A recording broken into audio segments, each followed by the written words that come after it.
So funny things started happening several months ago when my Rhino governor, Chris Sununu, started saying that he was going to veto the anti-critical race theory bill in New Hampshire as a way to pander to Democrats because he wants to run for Senate in 2022. And so he was blatantly pandering to Democrat votes by saying that he was going to support critical race theory. He was going to veto any bill opposing it. And then he worked with his cronies within the New Hampshire state government to completely water down the bill that ultimately passed to make it really, really, really ineffectual, but a shadow of what it could have been of what was originally introduced in the House. And I started screaming all over the place about this, saying Chris Sununu is working with the Democrats. He's working with the Democrats. He's supporting critical race theory. He's working with the Democrats. Pointing it out every chance I got. Was basically one of the very few people that was screaming my lungs out on this topic. And as a thank you, I was called a leftist up and down. I was told, Carlin, you're just returning to your Democratic roots.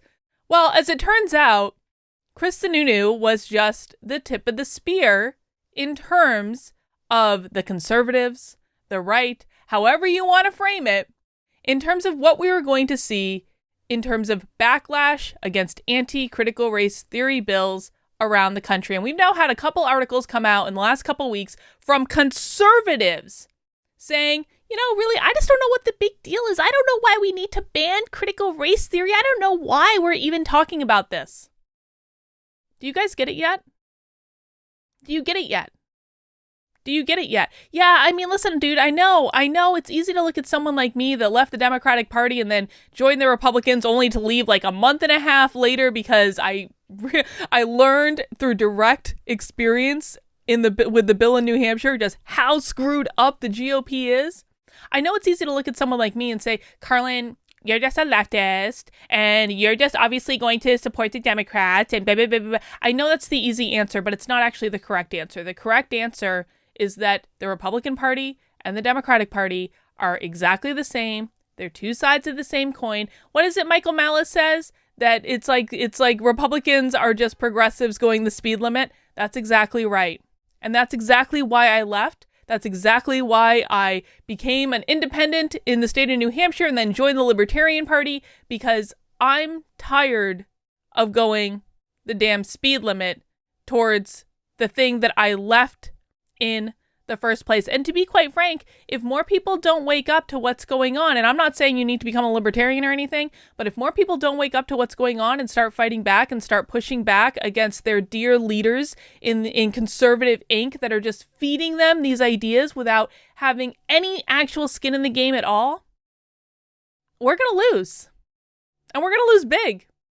So let's see specifically what the conservative case against banning critical race theory is today. This is an article in Time magazine that we're going to take a gander at. But before we get into that and read this article, and I'm definitely going to give you lots of my thoughts about it, listen, guys, my mission and my job is actually to defeat critical race theory. I'm currently finishing a book, giving people everything they need on how to fight critical race theory at multiple levels. I'm breaking it down, making it super, super, super easy to understand about why critical race theory isn't just about race. It's about power. It's about control. It's about instilling authoritarianism in this country. If you want to support the work that I'm doing, the very best way you can do it is by joining my locals community. Now, of course, I appreciate everyone watching on YouTube. I appreciate everyone that's a member on my YouTube channel. I appreciate donations that I get outside of YouTube. But becoming a member of my locals community is absolutely the very best way to support me. A, because locals is the only troll-free place on the internet. It is absolutely the best. But B, you're going to get a lot more direct access to me. You're going to get 2 Zoom calls every single week that you can join, talk about whatever you want to talk about. You're going to get book club. You're going to get debate club. I'm in my locals all the time, and it's so nice. There's no arguing. There's no fighting. That's not to say we don't disagree. We do sometimes disagree, but we always come together as friends because we know we always have the common goal of actually defeating the woke menace that has invaded our society. Now, my local supporters, it starts at $5 a month as a contribution to help keep the platform troll free. But if you want to just sign up for the annual package, that's $50 a year, which gives you 2 months free, kb.locals.com. All the information is in the description below. All right, let's see how conservatives are screwing things up this time. By the end of June, 29 Republican state legislatures had considered and 9 had enacted laws to penalize schools or teachers teaching critical race theory. Whether or not such laws would stifle anything taught in public schools is uncertain because existing legislative control over curriculum is already extensive. Well, that's actually not the reason that it would be uncertain about whether or not these laws would make any difference. The difference is that there's not really a lot of enforcement mechanisms in a lot of these places. So it's really about the enforcement. And we already know there are at least 5,000 teachers that have signed a pledge saying, we're going to teach critical race theory. No matter what, we're going to teach it. You can't stop us from teaching critical race theory. So that's actually the thing that's getting in the way of enacting the laws, is that the teachers feel so confident that they're blatantly doubling down and saying, F you, we're going to do what we want, nini boo boo. But the war against CRT is spilling into new arenas. Florida's anti-CRT law forces colleges to survey how competing ideas and perspectives are presented, threatening funding cuts if the university is indoctrinating. Why is that bad? Why is it bad? It's a survey. It's a survey. People supporting critical race theory do surveys all the flipping time. All the flipping time. Why is it bad for a college to do a survey about how competing ideas and perspectives are presented? Do college students feel safe on college campuses speaking up if they happen to be on the right, if they happen to be conservative, even if they just happen to disagree with their professor? Do they feel safe in that? There's nothing wrong with surveying that at all. A paradox lies at this largely conservative campaign against CRT. If you slice through the rhetoric, it rests on a view of free speech that the political right until now stridently and correctly rejected, that speech can and should be curtailed because it makes some people feel uncomfortable or threatened. As a result, perhaps the most powerful argument against CRT's critics is located on the political right, particularly in the recent opinion by Justice Samuel Alito, one of the more conservative members of the Supreme Court. Well, listen, I just want to say this, though. Teachers in public schools do not have the right to free speech. They don't.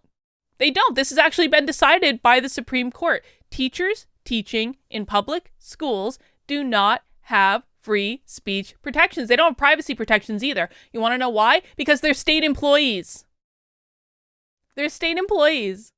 When they're in their capacity as teachers, they are state employees. They are government employees. Now, in their private lives, they can talk about whatever they want. They have complete free speech protection when they are not standing in the front of a public school classroom paid for by your taxpayer dollar, acting on behalf of the state. What these people don't seem to really understand is that laws against critical race theory in public schools are restrictions on the state. They are not restrictions on individual freedom. They are restrictions on the state. It is using the legislative process to check the state and the state's power. It is not restrictions on everyday average people. Consider first how varied and inconsistent the portrayals of CRT on offer are. Well, I've actually been incredibly consistent about what CRT is. I've been incredibly consistent with the definition, and a lot of us, James Lindsay has been incredibly consistent, Chris Rufo has been incredibly consistent, a lot of people fighting back against this are incredibly consistent. So I don't know where the author of this is getting the idea that people who actually know what they're talking about haven't been incredibly consistent, unless they're watching a lot of Joy Reid on MSNBC, and we all know how Chris Rufo completely handed it to Joy Reid on MSNBC. The Republic Study Committee defines CRT as a belief in racial essentialism. In contrast, Ellie from the Heritage Foundation postulates that CRT is rooted in Marxism. Those aren't contrast, not a contradictory idea. And so defines race as a social construct enforced by those in power white men. Similarly, Chris Rufo, our hero, our savior, our warrior, talks of CRT as identity-based Marxism. None of these things are contradictory. He detects it whenever terms such as social justice and diversity inclusion are used, and so sees it as permeating the collective intelligence and decision-making of the American government in advance of a socialist uprising. All right, here's the definition of critical race theory. Critical race theory is an ideology that started in academia in the 70s that says racism exists everywhere, in every person, in every idea, in every interaction. And then the job of the critical theorist is to suss out exactly how racism occurred in any circumstance. Not if racism occurred in any circumstance, how racism occurred in any circumstance, because racism is always assumed to have occurred. And the definition I gave you is an abbreviated version of what James Lindsay has on his New Discourses website, and he's already blessed it. He's like, well, as much as James Lindsay's gonna bless a definition that's not his, but I mean, really, like he's like we've talked, he's retweeted. So like that's the definition of critical race theory that is not in contrast to any of these ideas. You cannot explain absolutely every aspect of critical race theory in a single sentence or even a single paragraph, because it is intentionally convoluted. It is intentionally something that is meant to be confusing specifically so they can do things like this. Tune into the newly minted laws and one finds yet another quite different depiction. Florida's, for example, defines it as a theory that racism is not merely the product of prejudice. Yes, that's true. Idaho's characterizes CRT as teaching treats people as inherently responsible for actions committed in the past by members of the same race. True. This is all true. This is all freaking true. These definitions of CRT can't be reconciled. The author of this article doesn't know what they're talking about. None offer clear guide rails for precisely what it means to ban CRT. Okay, the law in New Hampshire, which I'm not going to bring up on the screen because I've gone all over it ad nauseum, actually had really clear stipulations for specifically what type of speech is banned. And it also had a little caveat at the end of the bill that says, you can actually teach all these things. You just can't teach it as though it's objective fact. You have to teach it as some people have this perspective, some people have that perspective. So this article, pure propaganda, folks. Pure propaganda. This is conservative propaganda right here. We're watching it. We are watching the conservative position change before our very eyes to be in support of critical race theory. And I told you this was going to happen when they started backing Chris Sununu, doing this in New Hampshire, working with the Democrats to support CRT and still backing him for Senate anyway. I told you this was going to happen, and now it is happening right before our very eyes. No discussion of laws or institutions that create racial stratification. Taken literally, some of the definitions also extend absurdly far. Florida's would prohibit Nobel Prize winning University of Chicago economist Gary Becker's work on discrimination because Becker identifies market concentration and education as not merely prejudice, but as casual predicts of discrimination.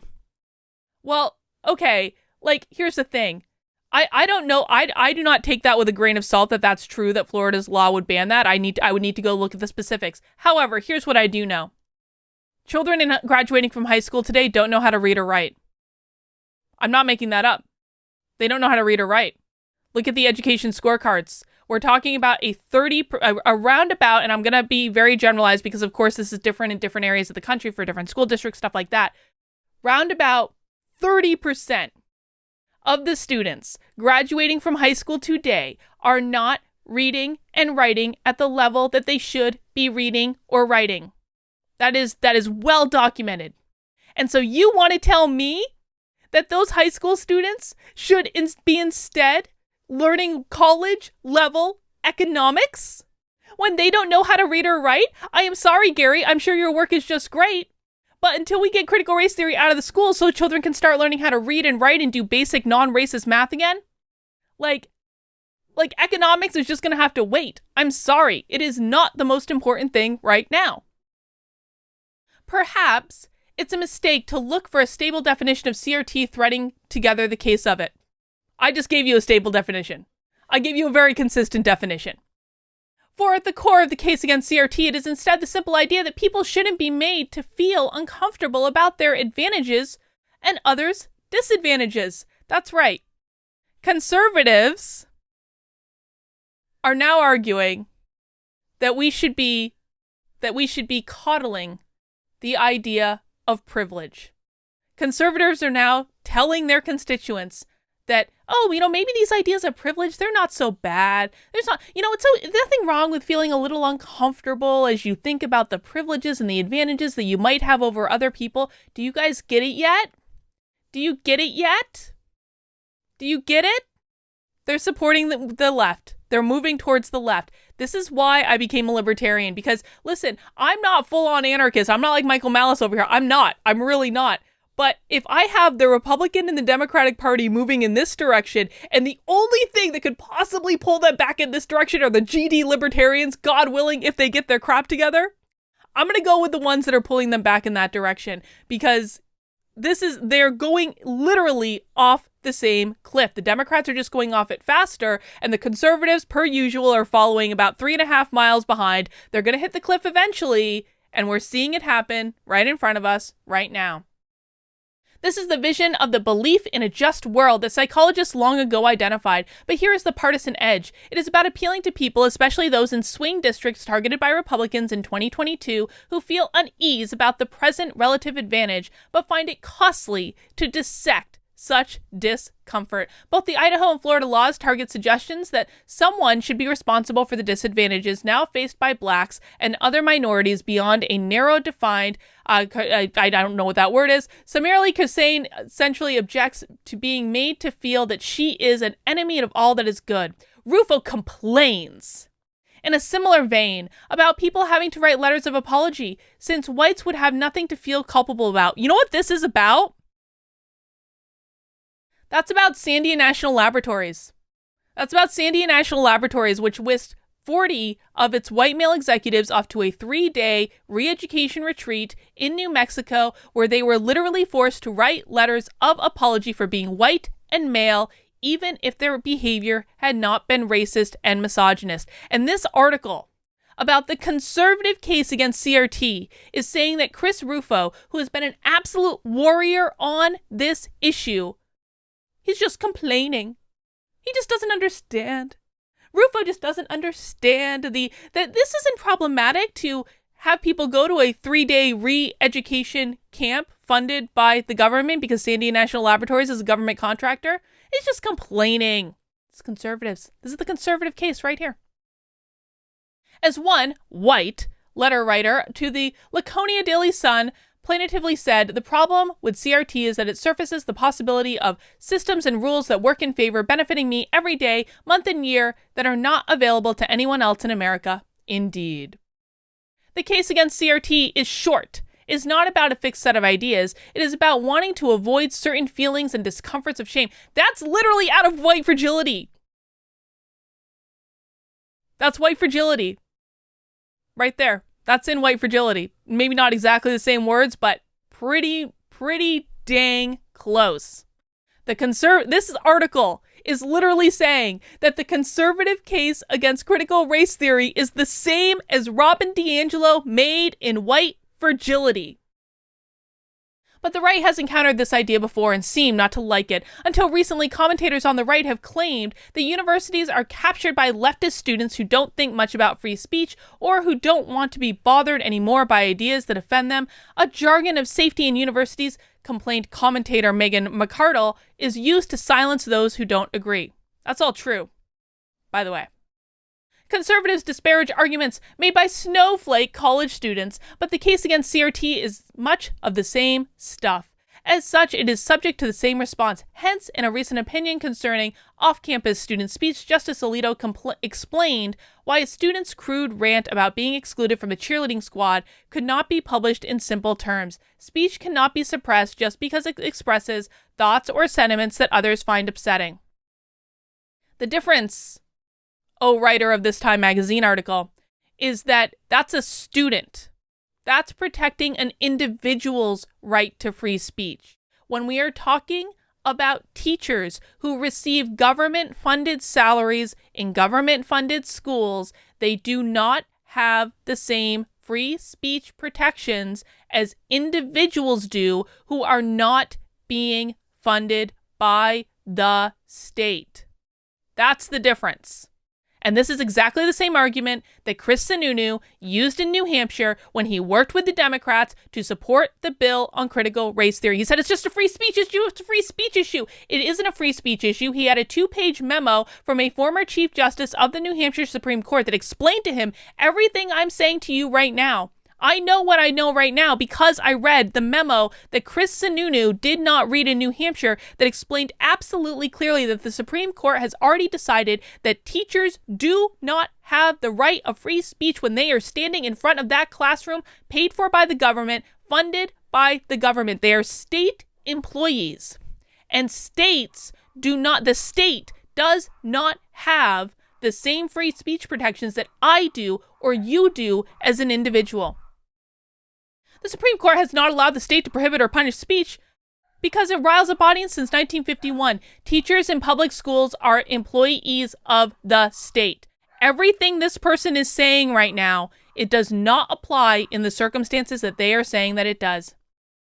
The idea that the audience discomfort provides a justification for censorship that is at profound odds with our free speech traditions. The case against CRT shows why. Because it turns on how an audience feels. This argument for free speech bans have an indefinite, elastic quality, one that accommodates the endless, voracious appetite for censoriousness. One of the lessons of the CRT debate, indeed, is that the offense can and is taken in indubitably true fact. In many educational contexts, this would mean that either side of a hot-button issue would have the right to shut the other down. Ironically, then, if there is a lesson to be learned from the war on CRT, it has nothing to do with how we talk about race and everything with how the Trumpian revolution continues to devour the principles of American conservatism.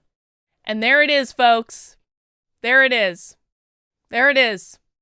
Right there in front of you. The conservative case against critical race theory amounts to the fact that they didn't like Donald Trump. They never liked Donald Trump. They never supported Donald Trump.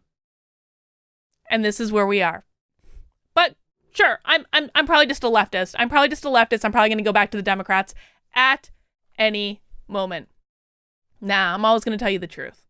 As I see it. Now, I'm not always right. I'm a human being. I'm infallible. Or I'm fallible. Oh my God, someone's going to clip that out of context. I'm a human being. I am fallible. I haven't even had my coffee yet today when I'm doing this video. I'm a human being that I'm fallible, but I'm always going to tell you the truth as I see it. And it's going to have nothing to do with left or right or up or down or here or there or anything else. And I'm telling you the truth now. Conservatives are going off exactly the same cliff that liberals already went off, years ago. And we're watching it happen right before our very eyes.